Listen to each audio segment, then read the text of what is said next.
Hello, and welcome to another episode of Talking with the Experts. My name is Mike Nichols, and I'm the content and social media manager for AEM.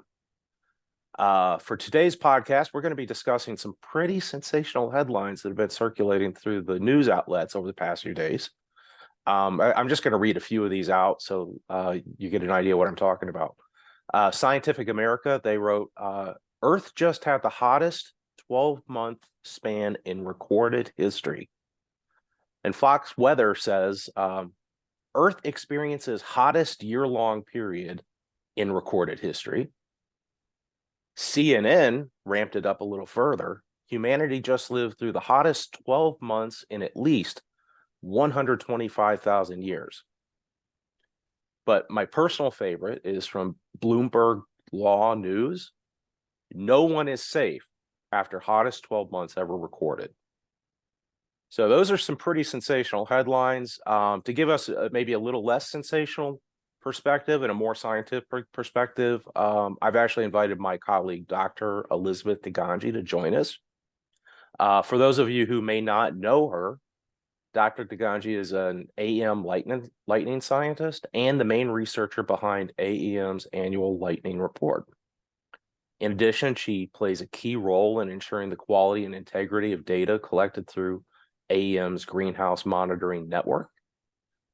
And beyond what she does for AEM, Dr. DiGangi is an active member of the American Meteorological Society and has co-chaired conferences for that society.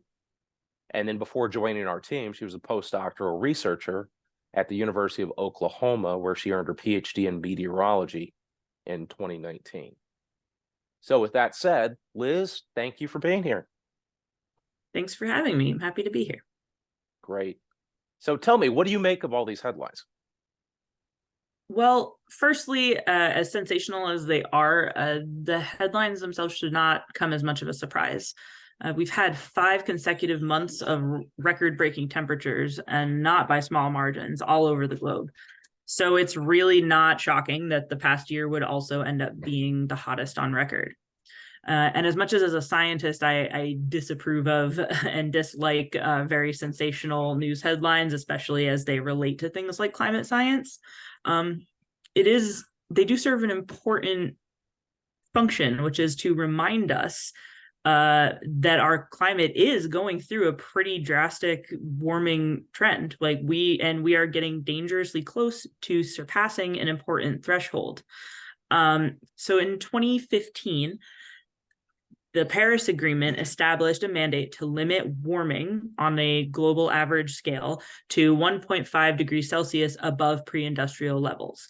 That number might not seem big, but when you're talking about an average of the entire world where there's a lot of local fluctuation, and you're talking about degrees Celsius, which those of us in the US are not used to thinking about very much, that is a very significant deviation from the average before the Industrial Revolution.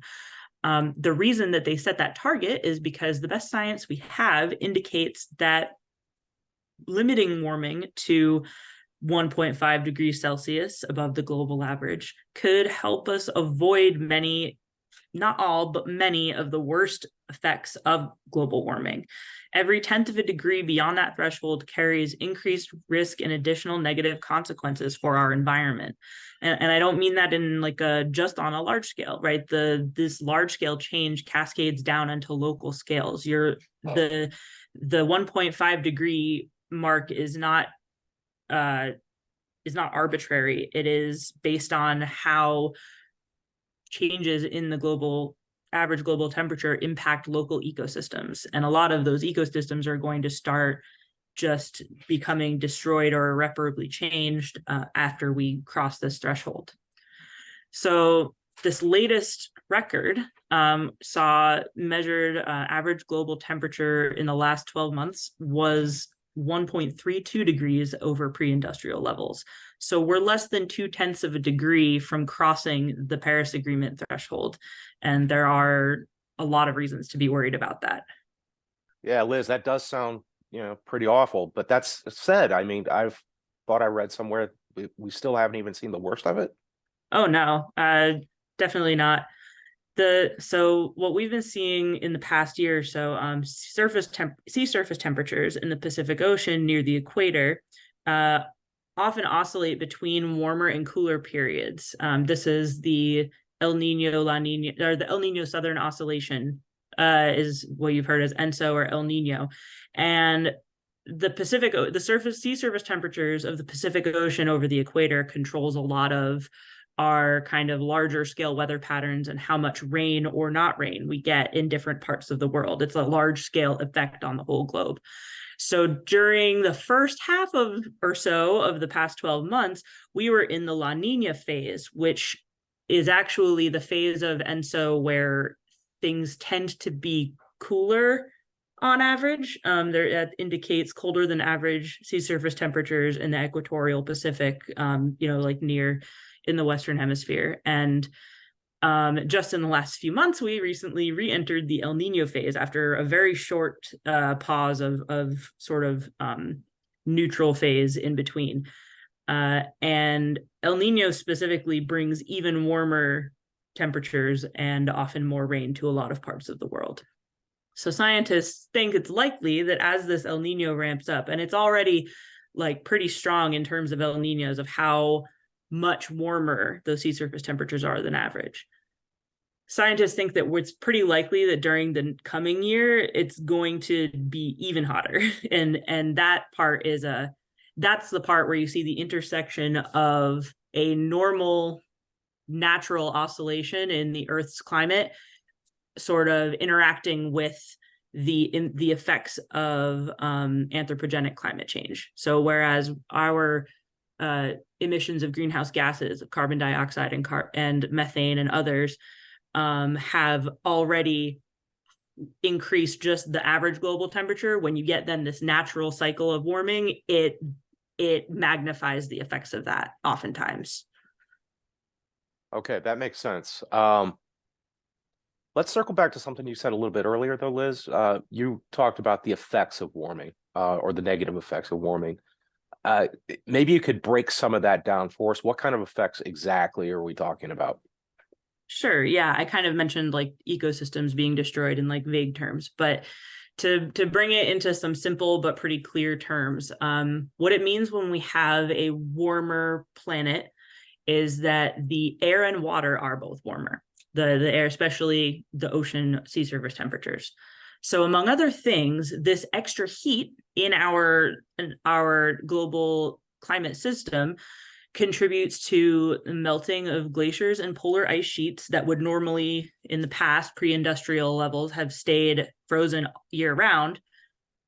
These things that are not supposed to be melting in terms of the world's history are melting and making their way into the ocean. And that results in rising sea levels. So that's how you end up getting more coastal flooding, especially in like island nations, low-lying areas like Florida and the Gulf of Mexico coast, stuff like that.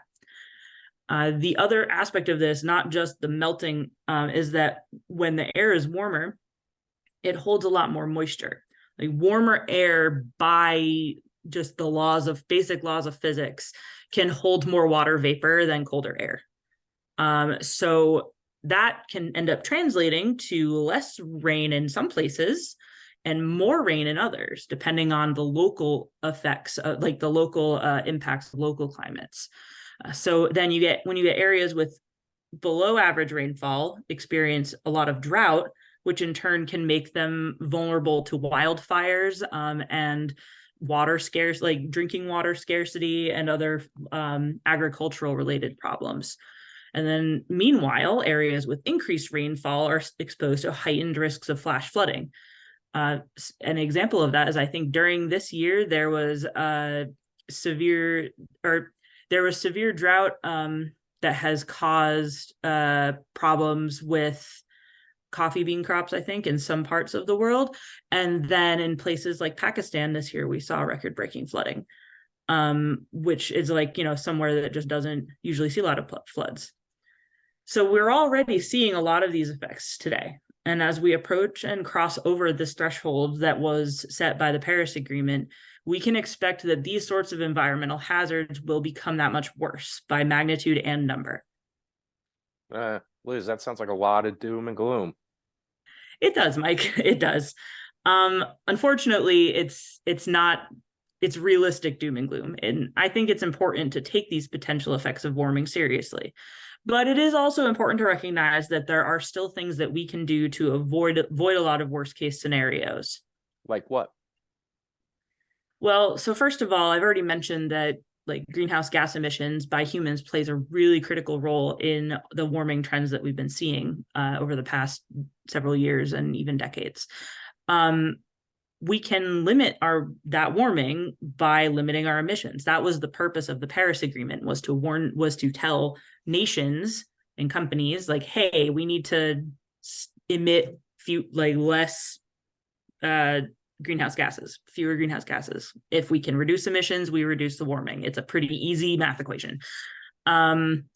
So that is where the AEM's greenhouse gas monitoring network comes into play. We've contracted with the National Institute for Standards and Technology in the US here to build up over the past decade or so a very widespread network of greenhouse gas monitoring instruments around various cities on the east and west coast of the US in order to enable scientists to get really precise and consistent and long-term measurements of greenhouse gas emissions, especially around major cities where you get a lot of pollution from cars and factories and things like that. And measuring those emissions is the first step towards controlling them. Secondly, once we accept that escalating environmental risks are just going to be a fact of life throughout the near future, we can take steps to mitigate our exposure to these risks. And one, like as humans, one way of doing that is through improving our infrastructure. So for one example, AEM recently teamed up with Wastewater Digest and Stormwater Solutions to ask professionals in that industry about the readiness of our current water infrastructure to cope with climate-driven, extreme weather events. What they told us is that the average age of water infrastructure in the US is about 7 years past its intended lifespan. That report is entitled the 2023 State of the Market Report, Resiliency to Climate Change. And if there's one lesson I think we can take away from that report, it's that we simply have to do a better job of updating our infrastructure to be prepared for the changing weather patterns and local climate patterns driven by global climate change, some of which are already here, some of which are coming our way. And lastly, if businesses and communities are going to stay resilient in the face of these escalating environmental risks, then they're going to need early warning systems that are actually effective. The Global Commission on Adaptation found that getting just 24 hours of notice prior to a hazardous weather event can reduce the damage done by that weather event by up to 30%. Because as the WMO points out, early warning systems provide cost-effective and reliable ways of protecting lives, property, and infrastructure from natural disasters. In simple terms, if you warn people that there's going to be a major, a hazardous event, then you're giving those people a chance to prepare for it and not be hurt by it. We see this most commonly with things like, hurricanes and tornadoes, right? Not that you can get 24-hour advance notice on a tornado. We see this most often with something like hurricanes, but it matters for heat waves too. If you warn people at least 24 hours in advance, hey, it's going to be extremely hot tomorrow, make sure you take care of yourself. Then those people can, maybe cancel their plan to run a marathon or and make sure they have water with them, plan to not go outside as much and stay, where they can in like an air conditioned space, stuff like that. And then you end up with just those little small effects on a personal scale, and then even larger effects as companies can heed the same warnings for their operations. It ends up having a cascading effect of just reducing the damage from these types of events. According to findings from the United Nations Global Commission on Adaptation, investing just $800 million USD in such systems in developing countries, which are often the most susceptible to these events, would prevent losses of anywhere between $3 and $16 billion annually. So that's a order of magnitude of savings just from investing, a portion of our GDP in like climate resiliency. Yeah, that's a huge ROI, Liz. Thank you. These have been some great insights you've shared. Really great. I really appreciate it. And with that, I believe that brings us to the end of our conversation. So, Liz, thank you for being here. Thank you for having me. It was my pleasure. And to all of our listeners, thank you for tuning in. I hope our conversation helped to put some of these startling headlines about global warming into some better perspective. Until next time, this is Mike Nichols for AEM and for Talking with the Experts.